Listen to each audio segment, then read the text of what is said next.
naman natin ngayon na nagaganap.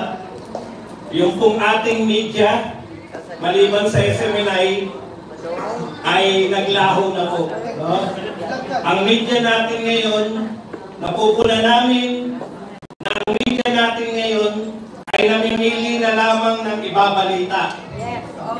Hindi na po sila nagbabalita ng mga katotohanan na nangyayari sa Pilipinas. Kaya nariyan po kami. Kaming mga vlogger ang naroon tuwing may maisog, nagbibigay sa inyo ng tunay na balita. Kaming mga vlogger na ang nagbabalita na mayroong mga mamamayan dito sa Pilipinas na gusto ng palayasin. Sila yun, mga leader. Nagbabalita lang po kami. Importante po na mayroong magbalita nito dahil takot. Hindi ko po maintindihan. Ang media natin ay takot maliban sa SMNI. Ang media natin ay hindi kino-cover itong mga ganitong pagtitipon. Wala po kayo nakikitang ABS-CBN? Wala! Wala! Wala! Narito po ang mga vlogger. Kami na po ang pumalit sa tunay na media. Ang mga vlogger na po, itinitidlang ako na mula ngayong araw na ito. Wala. Ang mga vlogger na po ang pinagkukunan ng impormasyon. Hindi na po yung mga narito, yung mga mediang absentee. Absentee po sila. Hindi na natin sila nakikita. Kami po, ang naroon kung nasaan ang balita.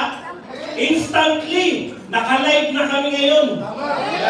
Ito po, ibabalita pa lang mamaya ng mga taga-traditional media.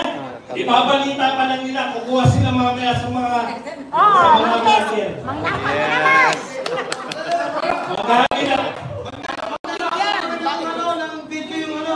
Hindi po totoo na yung media natin ay bias. Namimili sila ng binabalita.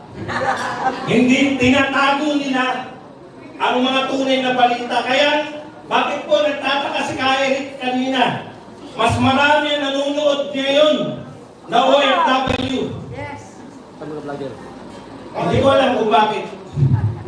Kasi hindi nga nakakarating na. Sa kanila yung mga vloggers na lang po ang pinanonood ng mga OFW. Kaya, makikita niyo po kami, pakalat-kalat. Minsan, pagpasensyahan niyo na po kami, lalo na kami mga vlogger na to. Pakitayo nga po lahat ng vlogger, maginto. Mabuhay! Lahat ng vlogger, mabuhay! Ito po, importante po to, importante to sa aming mga vlogger.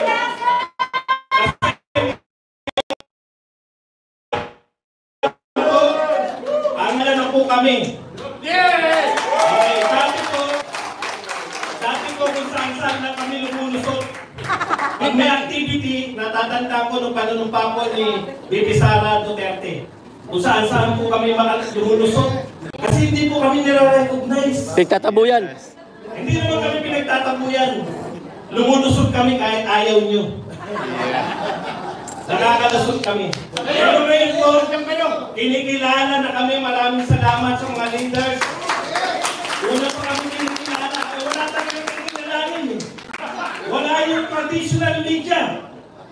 Nasaan po yung traditional media? Ayaw po nilang ibalita ito. Wala rin po sila sa may isog. Wala rin sila sa mga pagtitipon na ganito. Hindi po ba balita to? Balita po ito. Takot sila! Takot! Kung kayo po ay pakikinggan yung pangkaraniwang mamamayan, ito po yung gusto nilang marinig. Ito po yung mga sinasabi nila. Yung mga sinasabi ng mga leader natin. So maraming salamat sa mga Mga mahalagang isyu ng bayan ay nangangailangan ng boses ng isang bayanan. Ito ang programa na nagbibigay boses sa taong bayan. Ito ang Boses ng Katotohanan.